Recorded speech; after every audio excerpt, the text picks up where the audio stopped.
Donnie Raimon is a former Navy SEAL who became a highly sought-after fitness trainer because of his focus in biomechanics. Working with the likes of Lebron James and Chris Paul, he lives in Florida and is one half of DBC Fitness. I very much enjoyed this conversation and hope you do too. Here's Donnie Raimon. Thank you for your service. All right, Donnie, thanks for coming on, man. No, thanks for having me. Good to see you. Good to see you too. Appreciate it. I want to get into the training stuff with you. Obviously, you guys are doing some next level training and stuff, but I want to sort of go back and know, since you're a Navy guy, what was the early life like in road mapping all the way to the Navy? Yeah, quite a story though. When I was in college, I was bar backing at a bar in Boston, going to college, just like everybody else in Boston, because that's what you do.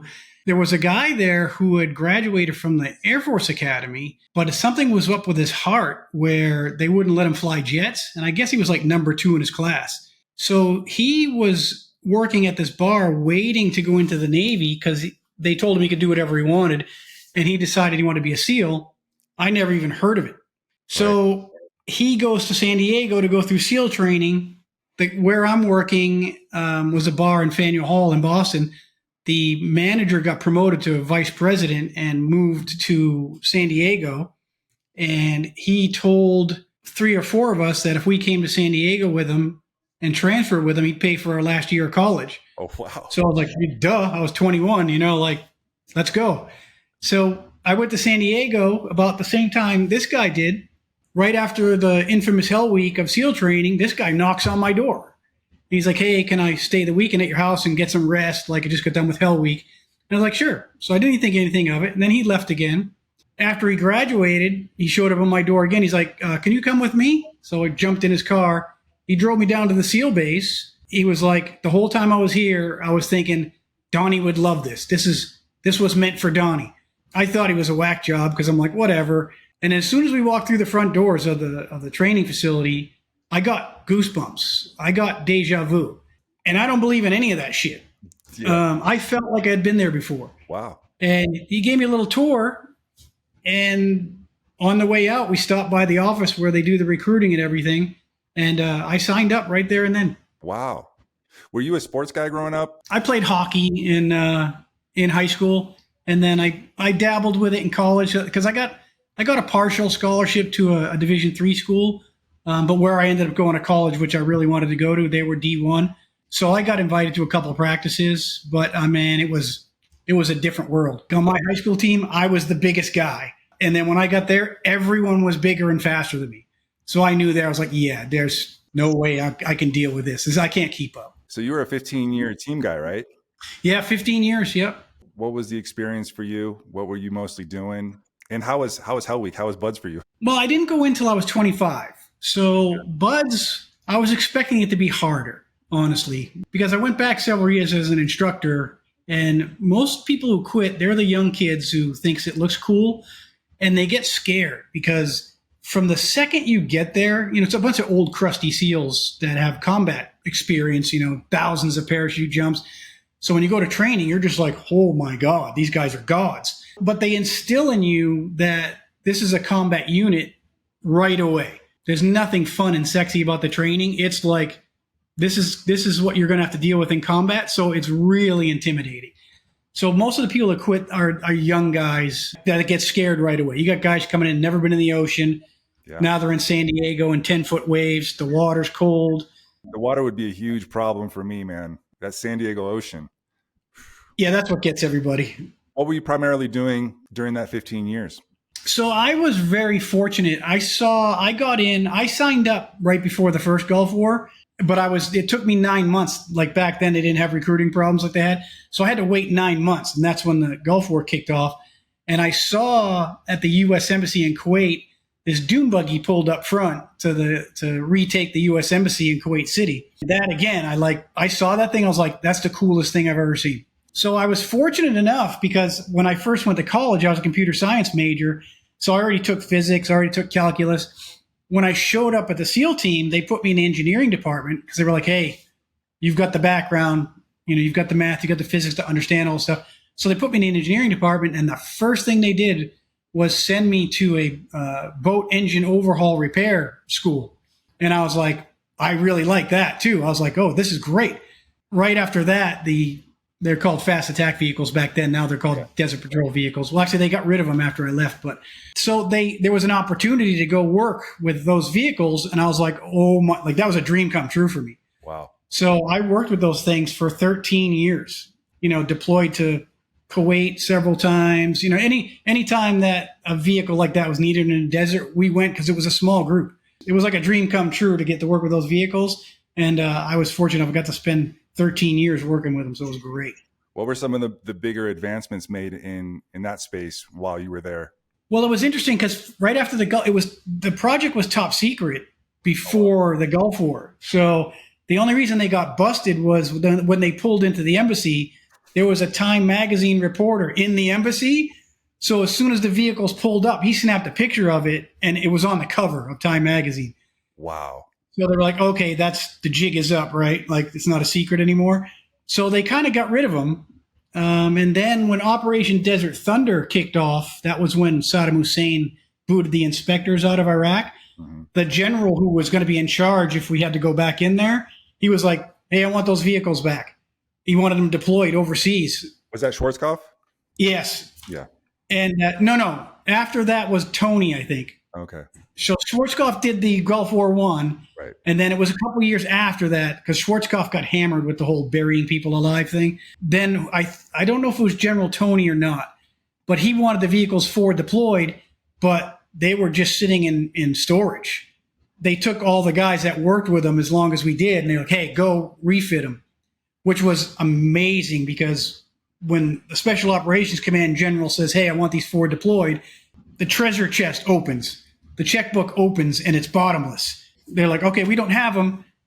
They've been on mothballs. And he was like, well, get them ready to go. Get them ready to go now. And it's just like, we brought in so many people. They got amazing, like national reconnaissance electronics put on them, new weapon systems, bigger engines. And I got to be there for all of that. That's so cool. Just changing the engines, changing the carburetors because they're air cooled Porsche engines, hybrid with VW. So being with the engineers, the actual engineers, and like, oh, look, this exhaust gives too much of a glow under night vision goggles. We got to put a coating on. Like, it was another dream come true with the engineering and the research and development. So we got to majorly upgrade them. By the time we got there with those things, they were sick. Wow. It must be kind of cool for you to be in the technological age now where some of these guys are able to step out, like Jocko and David Goggins and all these guys who are military guys coming out, and now you're starting to hear from these people more, the quiet professional, and we get some of those guys that we can learn from as well as normal civilians. It must be pretty cool for you to see. Yeah, because we used to lie. Yeah. Like, we used to lie. Like, people ask you what you did for a living. We used to lie. We came up, like, we'd tell people would figure out you're in the Navy. So we used to tell them we were in the Navy band. But on base, we usually wore civilian clothes. And we're the only people that were allowed to wear civilian clothes doing business on base. So everybody knew, like, nobody else gets to do that. So it was kind of a farce. But the whole SEAL thing, guys coming out now was born. There was because we're pretty close in San Diego, we're pretty close to the Olympic Training Center in Chula Vista. So they used to bring some of the athletes in and we'd run them through like a weekend, like a Hell Weekend. But Hell Week, when you're not doing it, you realize how much of a team building thing it is. So, the classic trip is to find out who the leader of the group is, you drop everybody down in the push-up position. You just tell them to start busting out the push-ups. And of course, everybody's doing it at their own pace. It's unorganized. Tell them, hey, we're going to keep doing this till you guys get organized. And you wait for that one person who steps up and says, hey, on my count. And then you know who the leader is. Right. And stuff like that became a big deal. And the corporate world wanted to start tapping into that because the success of the platoon, like the culture that's in the SEAL teams is quite different than anything I've seen on the outside. So you never have to tell anybody to do anything because the culture is there. So you come off an all-night dive, you swam through this shitty water, maybe you parachuted in with the boat. So now you get back to base, like the boat's got to be clean, the parachute's got to be clean, the motors have to be flushed, the weapons, if you had weapons, got to go and get clean. So everybody stays. So if you're like the intelligence guy, there's nothing for you to do. You don't dare go in the shower until everybody's done. Right. So like even, if I had to refit the vehicles and get them cleaned off and, switch out something that broke, I'd be wrenching on them and the guys would be standing there in their wetsuits and I'd be like, you guys don't have to do this. You can go because you can't do this. You can't help me. You're not helping me. And they stayed anyway. Right. Right. Maybe they'd bring some beer over, so just that culture of even if you hate the guy next to you, you still got his back no matter what. They didn't really teach it. You just figured out that's what the culture was. And then you just fell into it. So I think corporate America really saw that and they were like, hey, we got to tap into this. Yeah, and I would imagine it's kind of hard to tap into when you don't have that same thought of maybe going to war with this person and the consequences that you have to depend on this person. It's kind of hard to emulate that, right? Yeah, because like in the civilian world, you just can't shit can someone and say, okay, you're out, you're fired. Exactly. Sorry, that's you can edit this out. That's Chris Paul trying to FaceTime me. Hey, I'm on a podcast with Chris White. Yeah, no, you're cool. Yeah, yes, sir. Yeah, and use a dumbbell if you need it. Yep, please put it on your chest. Cool. Okay. He said, what's up? He's like, told me to apologize to you. He loves you, by the way. Nicest guy ever. Yeah. So you get out of the Navy. What's the transition like? So getting into the fitness space, how did that all take place for you? So I hurt my neck. After Afghanistan, we hadn't been to war in a while, or I should say a public war. We were involved in some conflicts and stuff like that. But they put me on a Navy parachute team because I was a civilian skydiver. And like, hey, come on in. We're going to get you on a Navy parachute team. And then it's the Navy parachute team's a recruiting tool because a lot of people, like even me, when I signed up, I'd never met a SEAL before. And then a lot of people think we're all like Dolph Lundgrens that can fight like you. And it's just not true. So they like to intermix us with these kids who were thinking about it. And they're like, oh, once they meet us and talk to us, like, oh, I can maybe do this. And we tell them, like, you can do it. Just don't quit. So I did that and I hurt my neck in a parachute problem. So my parachute opened too fast. They're designed to open slow. But, like the G.I. Joes used to throw with a garbage bag, they go thwack and that's it. Like real parachutes don't do that. You're going too fast. Yeah. So mine opened too fast and I strained a bunch of muscles in my neck. And it literally like whipped you back?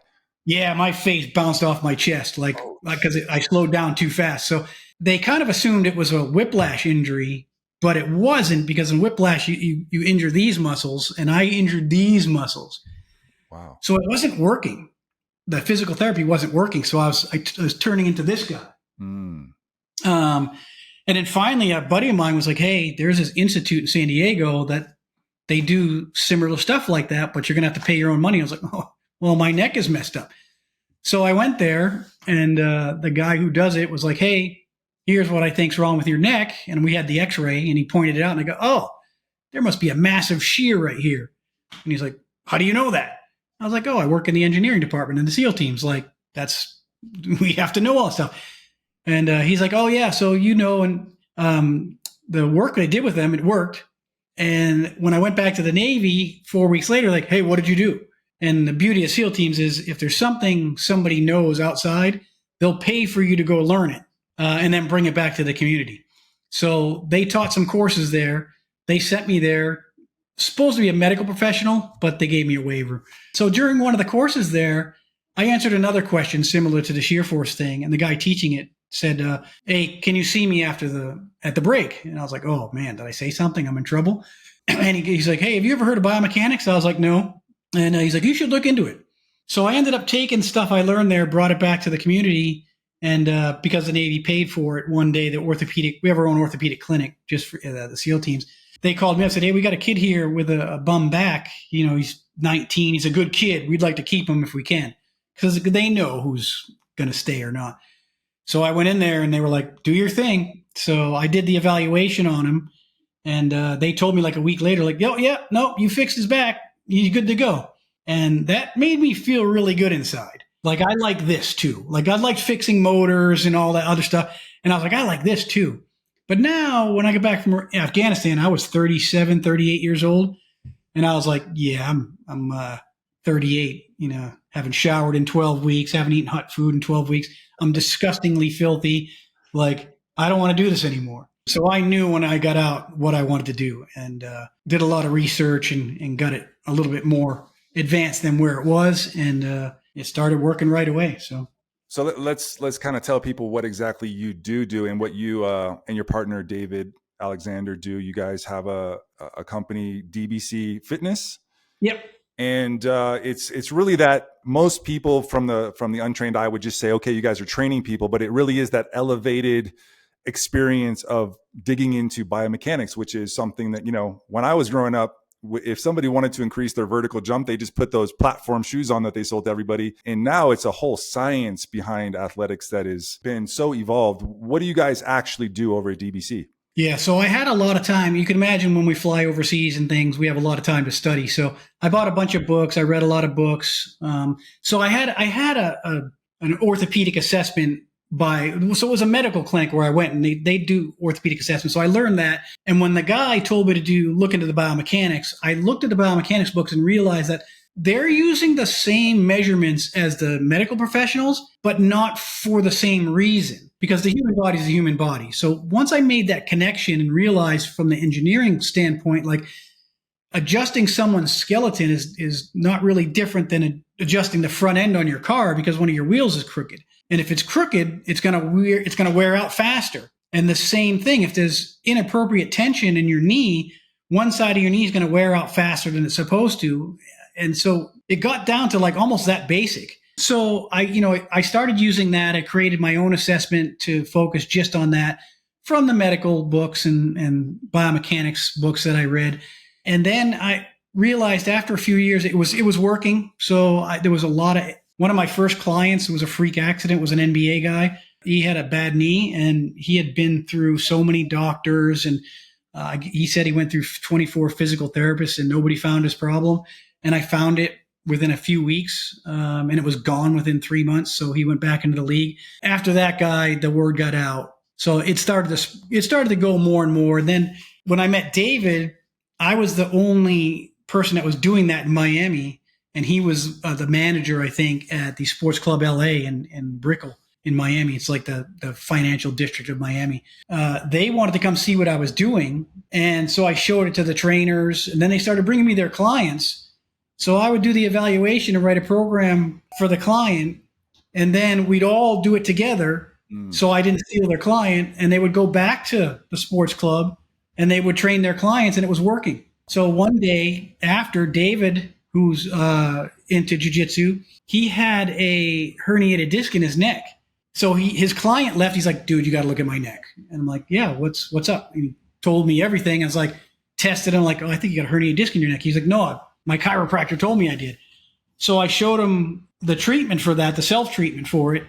And I guess it worked right away. He didn't tell me right away. And he just kept in the back of his mind that if he ever opened up a gym, he was going to partner up with me. So as soon as he opened up a gym, we met and he was like, let's do this. And then part of his vision for it was he wanted to teach what he knew. And he's like, we need to teach all this. Like, we need to teach it.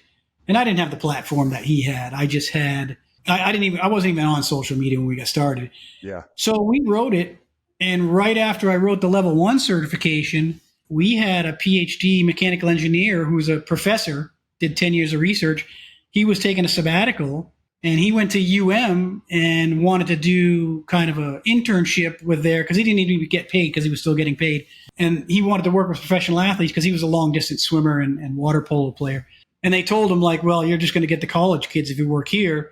And one of the guys there knew me and they said, if you want to work with athletes, you need to go see Donnie at DBC and David. They get a lot of athletes. You might be able to do something with that. This guy called us and we were like, okay. And I was like, David, yes. Like if he doesn't need us to pay him, let's get this guy in here because now we can take the level 1 and have him review it, like it was a thesis or something. Yeah. And I was like, my biggest fear would be, okay, I'm going to teach this. Some engineers are going to show up and I say something stupid. Like that was my biggest concern. And I was like, if we can run it through this guy, it's bulletproof. That's what we did. So that's how David and I met, and that's how DBC got going. Wow. I mean, I know you've worked with guys like Lebron, and I met you guys through Chris Paul. The first time I met Chris, he was just saying, these guys changed my life.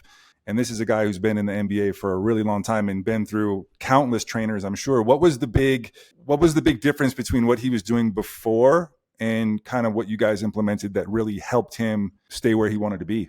Yeah, so that's where the biomechanics came in because there's a lot, like when you talk about, so he had torn his hamstring 5 times. before he came to us.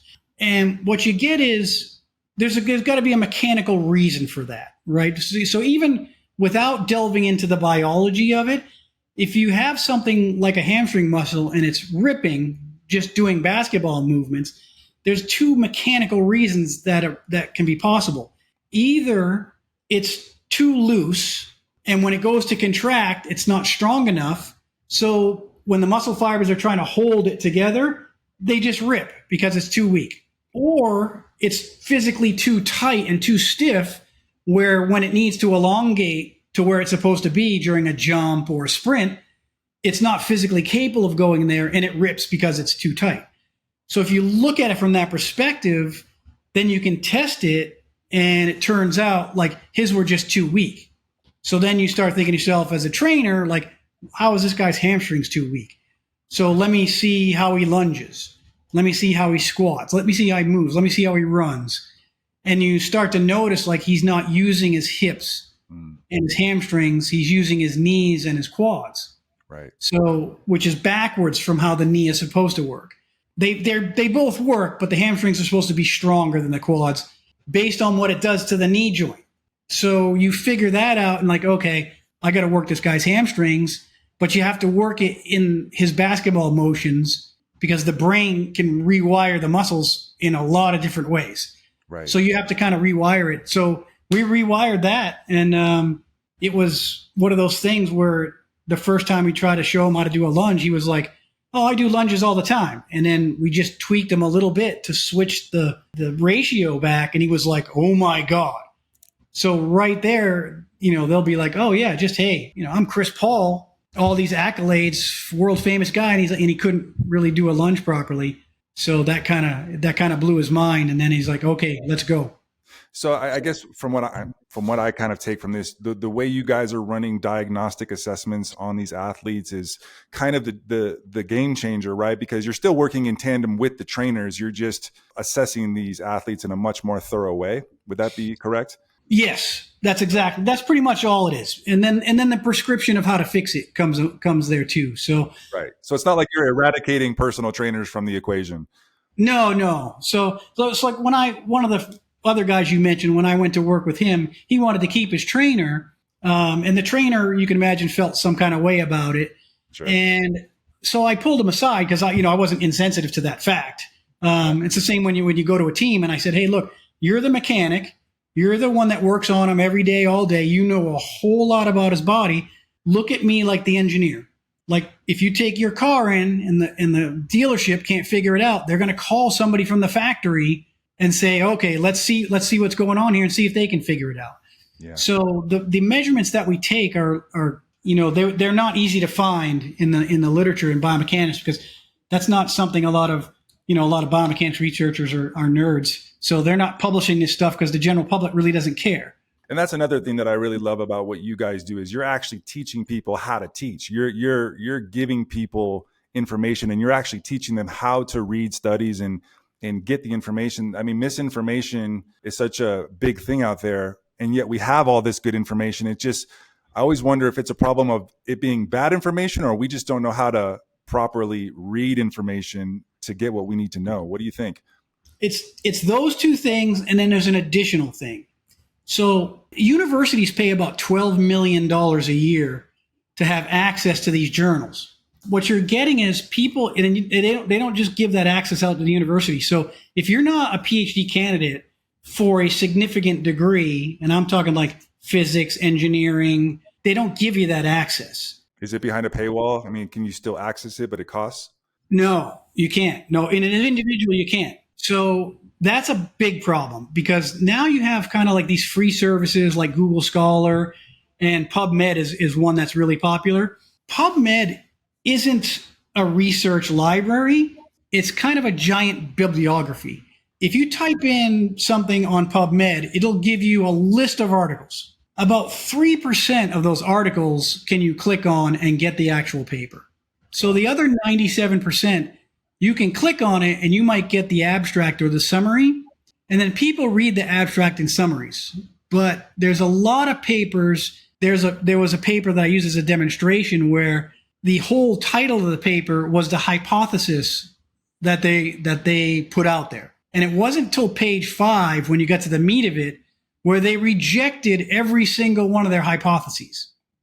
So they had a hypothesis, they ran the experiment, their hypotheses were wrong, and they published it. But if you didn't have the whole paper and you just read the title of the paper and the summary, you now have exactly the opposite information that's true. And that's what's the biggest problem I see is people are getting papers, and you're right. Some people, I've seen medical doctors that didn't know what the term creep meant, because creep's an engineering term. And they're confusing it with load relaxation in biology, which happens to the muscles. So you can creep muscles and tendons and ligaments, but what they experience is load relaxation. And I've seen people confuse those two things. So, there's some people who shouldn't be putting out information because they aren't capable of reading the paper. And then a lot of people are just reading the title and using that information and stating as a fact, and then putting, but I found it in this paper. But it's like, when I look it up, I'm like, you didn't read that paper. That information should probably be freed up, right? So we can all benefit, I would imagine. That's a giant, giant battle in academia. Even some professors professors, this is the funny thing, even professors are advocating that when it's a government funded study, you should just be able to put it out there. But universities have these agreements with the publishers, and they're paying them so much that they don't want to give it up. So now some of these publishers, if you're a professor and you want your paper to be free, you have to pay the publisher a fee. So you can go right on the publisher site and be like, if you submit your paper and it gets accepted, if you want it to be free, you could give us $4,000 and we'll make it free. So that's a huge battle with academia. There needs to be like some sort of open source model. Yeah, and that's but like each university, 12 million a year, 10,000 universities, hundreds of millions of dollars. Good luck. So when you're working with these guys, and I assume you guys work with everyone, not just high-level athletes, but I'm curious, what are some of the common traits you see with some of these really high-level performers? Mostly mindset with when they come in and they're working with you. What are some of the things that really impress you and you leave going, these guys are amazing at what they do? Yeah, they learn fast. So usually what happens when these guys come in, their bodies are really smart. They learn so quickly. It's insane. So typically in general population, you're always trying to teach people something that they're not good at to develop a skill. Yeah. And typically you can put people on a program for like 8, 9, 10, 11, 12 weeks, and just keep them going. And these guys, like, you'll spend 20 minutes because they can't even lunge. And then once they get it, now they've got it. So you have to change their program daily. Because now once they master something, they've got it. And you're like, okay, now what do I do with this guy? So now you've got to keep them interested and not do the same stuff over and over. You got to be really creative. But one of the good things is you can ask them, because they know what their scouting report says. They know what their weakness is. Like, I can't go left. I can't do this. I can't do this pick and roll. Like, they'll tell you what it is, and then you can have them run you through it and say, okay, here's biomechanically how you should be using your body when you do that. And then see how they do it, and like, oh yeah, try it this way. And then they're like, oh my God, let's do it that way. So it's just constant. These guys most of them could play multi-sports for sure. For sure. And even on the mental side, like when you get these guys who come in and they're just so dialed in, physically, obviously body's very smart, but mentally, they're used to doing such dynamic movements, and yet you have them standing on a pole, and they're just taking it as serious as them doing some sort of a dunk. It's amazing to me how the mental side is also so strong. What do you see from these guys with their daily approach? Yeah. So that's one thing, like you mentioned, Chris, you'll probably edit it out, but he called us while we were on here. So, these guys want to know everything. So they know the scouting report, right? And if the scouting report says you can't go left, now they want to go left, because now they'll get scouted as force him to go to the right or force him to go left, but then they're not going to guard it because they think he can't go left. And now you get him to go left, it's going to throw a lot of people off. Sure. And now the coaches and GMs will start thinking like, hey, why did we do such a bad job guarding him tonight? And they'll say, oh, because he can go left. And now the GM wants to know, well, who put that in a scouting report? Right. But now he becomes more valuable to the team because he's doesn't have that weakness anymore. And now it opens it up for the coach. So their whole career wise, because you got to think, is this the last year before a contract negotiation? Like, where's the value? Is he still injured? Is his injury solved? Does he have a new skill? That makes him more valuable.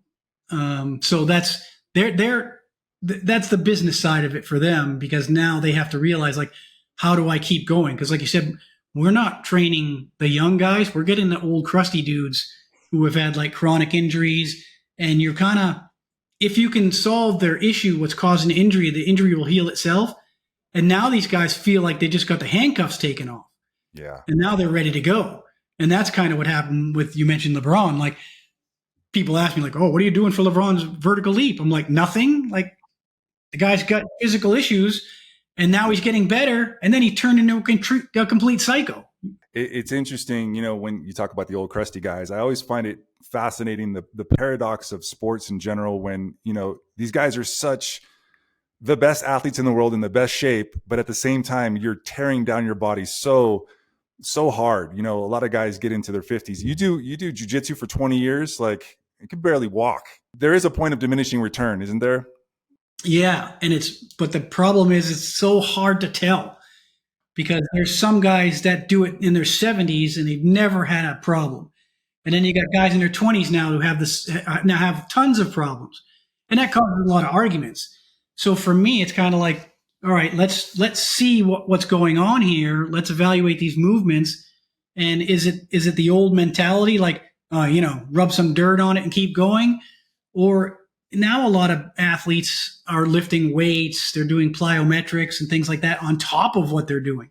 And I think, and every time you spar against someone who's like maybe a much lower rank than you, right, there's a risk there. Sure. Because, they don't know how to twist your arm before you're going to cause damage. And so, it's the same thing in pro sports. Nobody wants to practice with the amateurs because they're dangerous. So, then there's that too. What about the old kind of training? You guys are so scientific and technical with it now. Is there still merit to that old, like, Rocky style training where you're just lifting logs and running them up hills?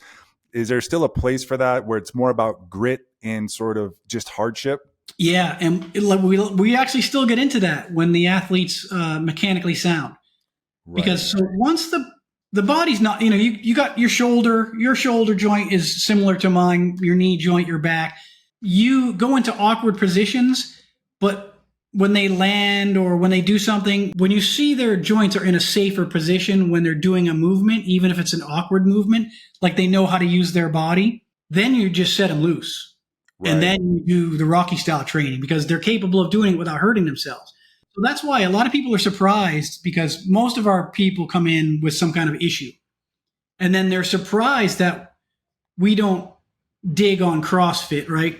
They're surprised, like, oh, you guys are okay with CrossFit? I'm like, yeah, like I could go do a WOD and not hurt myself because I know what not to do with my body. So you get these gung-ho people that if they didn't listen to the instructor, you probably see this a lot. They don't listen to the instructor and they go and do it whatever they want. And you're like, hey, don't do it like that. And they're just like, yeah, whatever. I just want to get my workout in. They're the ones that are going to get injured, if not next week, next year. But once you see someone like, oh, your deadlift is perfect, your clean and jerk is perfect, then you just, go for it. What about a lot of the regenerative medicine, the stem cells that are coming into play? Are you guys seeing a pathway where that's going to be integrated into what you do? Oh yeah, we do that all the time. We have certain doctors that we work with that do stuff like that, and we'll consult with them all the time, because that's one of the big heartburns with us is there are people who are doing certain movements. They're teaching it on Instagram. They're doing certain movements that are causing people are getting short-term results from it, but that's a known damaging motion that is wearing away cartilage, say in your shoulder or in your knee. And that's a known mechanism for surgeons who do surgery on that ailment all the time. They know what's causing it. They see the wear pattern in the joint when they open it up. And we talk about that all the time. We'll talk to those doctors and say, hey, this person, they're a knee jumper instead of jumping from their hips. And now they got, pain behind their kneecap. What do we got? Now they talk about everything. So they talk about shockwave therapy. They talk about stem cells, whatnot. So you make these relationships with those guys and you try to find out what's the best for this person. Do they have time to get a complete surgery, or do they need stem cells? And that changes every day too. So we talk to the doctors and find hey, what's the new stuff? How's this working? Because when you have a doctor that realizes what you do, they're more likely to talk to you and describe that stuff. So I've developed that relationship with quite a few. So they'll let me in while they're doing the examinations. They'll send me the surgical report. It's quite handy to have those relationships because now you know where the new stuff is coming out too. And I'm curious, as the advancements sort of grow and guys are getting better and more athletic and obviously evolving, do the injuries evolve as well? Since guys can now jump a foot higher, they have to come down that extra foot as well. Are we going to see guys play longer in the league, or is it all going to kind of just balance out? If we have our choice, they'll be playing longer. And I think it's headed in that direction because, like you said, the science is creeping in. It's just too slow. The people who can facilitate that aren't always working with the teams. I got many offers to come work for an actual team, and I won't do it because that's a young man's job. 17 hours a day, almost no pay. It's just too much. So it's not really trickling in that bad. But honestly, if you go by the biomechanics, right? So joints, your synovial joints, the cartilage in your synovial joints is 300 times slipperier than rubbing two ice cubes together. So if you've got friction lesions in your cartilage, imagine how much tension or extra pressure, or it's supposed to be evenly distributed and it's not, and it's distributed like that, and that's rubbing so hard where it's wearing away your cartilage, and it's 300 times slipperier than ice on ice. So that's got to be caught early enough, because if you don't usually feel pain in your cartilage until it's thin enough where the bones are feeling the pressure. And now it's too late because that's gone. So if you can figure that out, as soon as somebody says, hey, starting to feel something in my knee, and then you look at the way they're jumping or the way they're cutting and pivoting, you go, ooh, that's not good. Let's change that. Because I've had clients come in with severe arthritis in their knees. They're older athletes, and the way they're sitting down in their chair is putting pressure on their knees. And it's sit down like this, and then they don't have that pain anymore. So now they can get on and up. They can get in and out of the car. They can get up and down off the couch now without their knees hurting. Because if you do it biomechanically correct, the pressure comes off. And then the bones aren't going to rub together, or the pressure's not hard enough for the bone to feel it anymore. They can get away with that for a long, long time.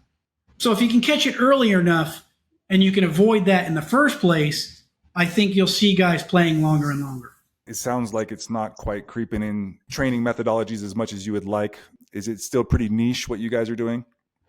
Yeah, I think so. Outside of research, there's not much to it. To be a biomechanist, you have to have that engineering background. The math and physics involved in engineering is kind of gives people the cold sweats. Yeah. So not many people want to delve that deep into it. So even right now, the universities teach an intro to biomechanics course.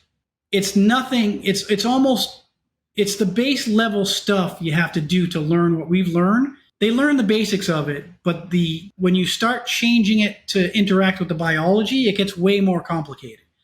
And that information is not freely available in the biomechanics books.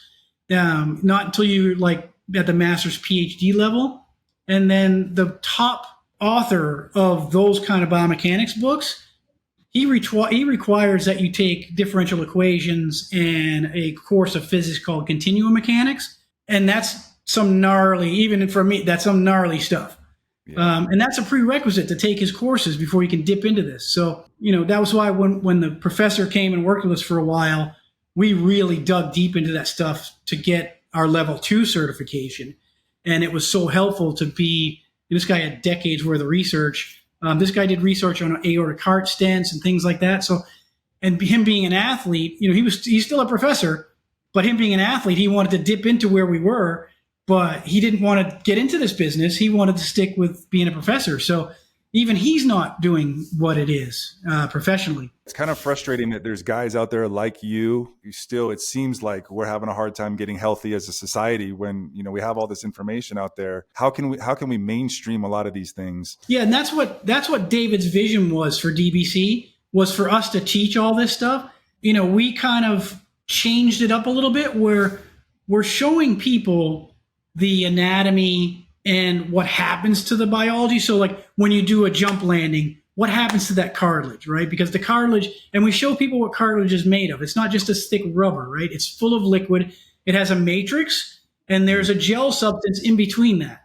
And that gel substance is kind of like gelish, greasy. It's not water. So like when your two cartilages in your knee hit together, some of that fluid squirts out. And sometimes as that fluid goes out, because it's not just water and it goes through two fibers, sometimes those fibers can rip. So now you have that fluid is outside of that matrix where it's to be for your next jump. And then if you keep jumping on that and not enough time goes by where that fluid seeps back in, your cartilage is getting dented. And now there's more space between the joints. So some of the ligaments are going slack. Like we can show them that part of it and then show them the research that says, hey, look, they studied 10,000 people who just did box jumps, and then they got them MRIs or fluoroscopies and showed how much the cartilage was shrinking. And then they kept doing them every hour until they realized, oh, it swelled back up to normal in like 6 hours. That stuff's been studied, not for the specifics of what we're doing, but, it's been studied in general. But we share that information. Like, you only have so many jumps that you can do in one day. Yeah. And they've done that with tendons, ligaments, the joints. Like, you can only tug on a ligament so many times before it starts to load relax. And now the joint's not safe anymore, because if that thing stretches out and your ankle joint bends, now, ligaments are supposed to keep your bones from dislocating. And now it's at a bigger risk. And I alluded to that earlier, where the problem is you don't know. Like there's no set, you can do 25 plyometrics and then you need a 30 minutes rest. That just doesn't exist. So you get to that point where it's like you do 25 plyometrics and the person could have walked away and thought nothing of it. And then they do 26 and a little bit of inflammation starts in that Achilles and then it spreads. And now it's like, oh, you got Achilles tendonitis now, the straw that broke the camel's back.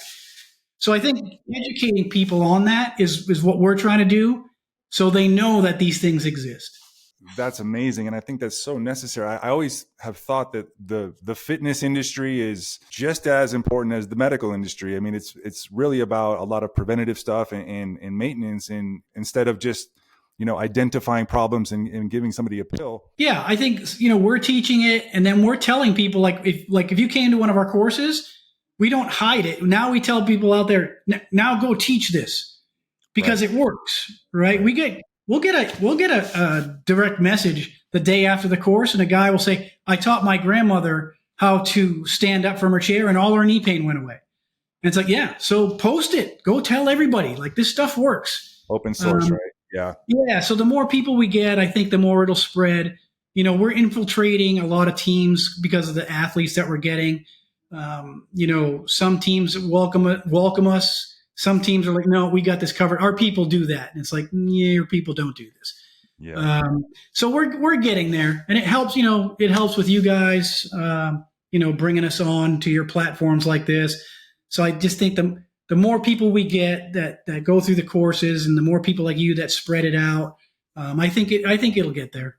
I love it, man. And one of the questions I actually wanted to ask you too is this jump or spike in the myocarditis that we've seen. And I'm a dumb guy, so I don't really follow these things. But do you see a correlation between what's happening there and vaccines? Yeah. Well, first, let me say there's no dumb jujitsu guys, because there's a science. So I think it was Renzo Gracie. I don't think that's how you pronounce it. He used to teach us in the SEAL teams how to do prisoner handling and stuff like that. So I've seen the science behind what you guys do. It's no joke. Yeah. So, and I mean, it gets better all the time. Every time I see you guys do something and talk about why it works, I'm like, that's some deep stuff. So yeah, the vaccines, it's funny, because being in the SEAL teams for so long, I'm considered high risk at my age. I'm 56. So I get VA healthcare coverage, even though I didn't retire. So normally you don't get those benefits unless you retire. But since I'm so high risk, I'm on their list. So I got the opportunity. I didn't say opportunity. They text me during COVID and said, "Hey, come get your COVID shot." And I was like, "Oh man, another vaccine." Like, so I thought about it and realized, like, man, before I went to the Gulf, I got 9 shots in one night before we went over to get the anthrax shot and stuff like that. So I'm like, I'm doomed already. So what is this going to hurt? But, and I'll try to shorten this up because it's actually a long story. One of my advisors, he was a client, turned out to be an academic advisor because I went back to school after I got out. When he was at MIT, he was part of the original group that started Moderna. And he told me that that mRNA was completed, and this is why they fast-tracked it. They had the mRNA vaccine, but they were working on it for cancer in 1998. And they gave it to people. They actually passed all the animal trials. They gave it to people. The side effects were so bad, the cancer patients, that they scrapped it. So they knew the mRNA thing kind of worked, but it wasn't working for cancer. So these guys sat on it since 1998, waiting for something to happen. And that's why they fast tracked it, because the mRNA was well known and it was tested. It was fine. It was the cancer portion that didn't go. So I got the Moderna and I was like, all right, I trust this guy, so he was getting it. I'm like, this guy got his did his undergrad at Harvard, and then he did his graduate work at MIT. So I'm like, this guy's pretty smart. He's got inside information. I'm going to go with that. So it seemed like the reasonable risk. I don't know how it got separated with the myocarditis between the Pfizer and the Moderna and the Johnson. I don't know the numbers on that, but there's surely been an uptake of it. So that seems to be a valid thing now. I don't think I had it. I checked in with some people and they said, for the average person, it can clear up on its own. And then for some, they need medical treatment. So I followed it closely. Like at my age, you get paranoid when you get a chest pain anyway. But yeah, I'm with you. That was something that I thought was, I don't know if it was preventable, because I think at that time, everybody thought the risks were so bad. But I think everything got exaggerated. And this goes back to what you brought up before with the science. Everybody kept calling it the science. So somebody would say, oh, this new study just came out, hasn't been reviewed yet, and they put it on the news. And that's not how science works. So a single study is not valid in academia until it's been backed up and repeated by another group. And that's a big thing. So if that study came through and another group was saying, okay, let's replicate that, and they can't replicate it, it doesn't exist anymore. So putting it out too quickly is obviously, to everybody now, is why people are so anti-science, because people were putting this crap out and it turned out to not be true, or somebody's interpretation was wrong, or it couldn't be replicated. So that was where I think a lot of the problems came in, where certain people that were in charge were saying, well, I lied a little bit because I didn't want to cause a panic. And it's like, well, you just caused some damage out there. Yeah, there's no question about some of the side effects that people are getting. Some of them are in keeping with side effects of other vaccines. And some people just, it's unfortunate, but people die from the flu vaccine, right? Sure. And nobody really freaks out about that, because I don't think people understood, when you look big picture globally, like 80,000 people a year die from the flu.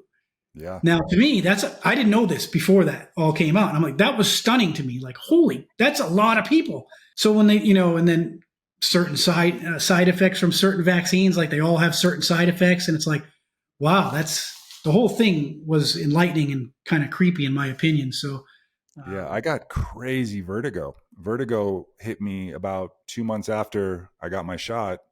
And I would get up and the room was absolutely spinning. I haven't returned to training since because of that. Really? I didn't know that. Yeah. Wow. At least like hard training, I can still move around a little bit, but I haven't been able to actually invert myself or anything like that, because the room just goes. So wow. It's interesting. Wow. Yeah.